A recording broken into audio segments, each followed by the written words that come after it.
Сәлем достар! Бүгін сіздермен осындай үй жағдайында брынза жасап көретін боламыз. Менімен бірге жасап көріңіздер. Оған 2 литр сүт және де 9%-ық 2 қасық уксус қажет болады. Осылай жоғарғы отта қоямыз да уксусымызды құйып, іртік болғанша араластырамыз. Мінекей бізде іртік болып бастады.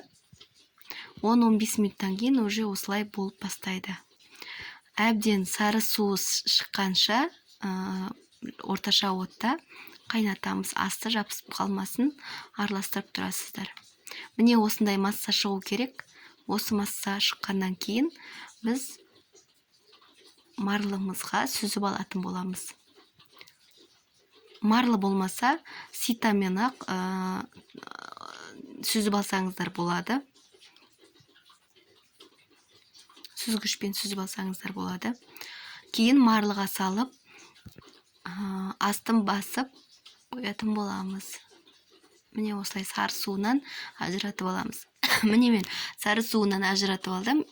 Және осындай ауыр банканы қойдым. 1-2 сағатқа қойдым. Мінекей бізде 2 сағат өтті. Мен уже турап дайындап қойдым. Өте дәмді болып шықты. Сіздер де жасап көріңіздер. 200 граммдай шықты брынза бізде. 2 литрдан 200 граммдай брынза шығады екен. Міне сіздер де жасап көріңіздер. Кейін сұйық кезінде тұз қосуды ұмытпаңыздар. Тұз қосу міндетті түрде дәмді болады екен тұзбен.